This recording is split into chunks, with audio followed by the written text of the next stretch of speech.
Hey guys, Hagen here, and welcome back to E3BL. Here with me today is my fellow scholar, Kevin. Hello, what's up, guys? Recently, we read the book 1984, and for those who don't know the book, here's a brief summary of what it is about. 1984, a dystopian novel by George Orwell, published in the year 1949. This story follows the life of Winston, a low-ranking member of the party, and their totalitarian government. Winston is frustrated by the surveillance of the party and its ruler, Big Brother. Big Brother controls every aspect of the people's lives.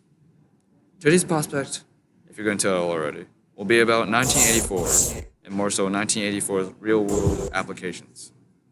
By real-world, I would probably be referencing past-world applications. I personally think that Orwell was not that off with his prediction of the future.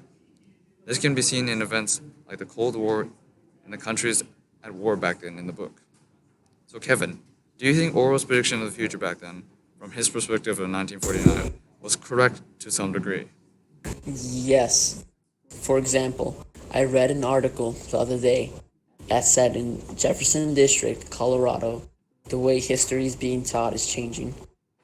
A proposal would take out materials that, quote unquote, encourage or condone civil disorder, social strife, or disregard of the law. This is a form of Orwellian censorship. Why would this be censorship?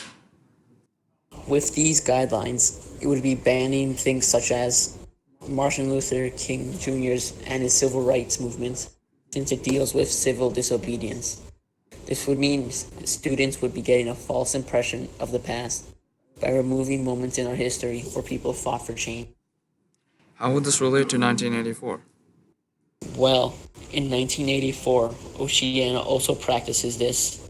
For example, Winston can't find any about life before the revolution. It was removed from the history books, much like Colorado plans to remove negative things from their history books. Agreed.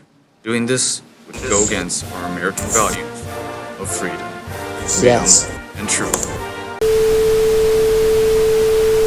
So Kevin, I heard you started a Twitter movement recently. Yes, indeed, I did.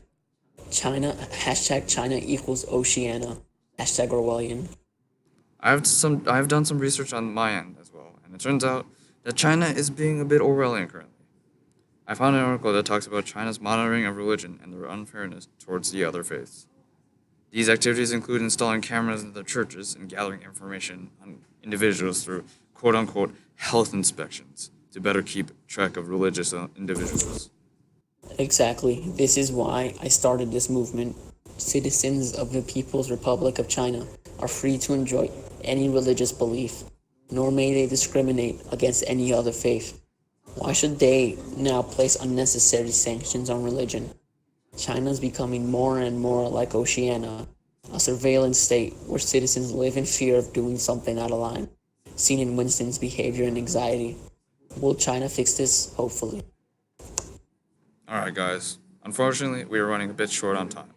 Was Orwell right? And that is the question. Kevin, thank you for coming out today. Thank you for having me. Goodbye, guys. We'll see you guys in the next one.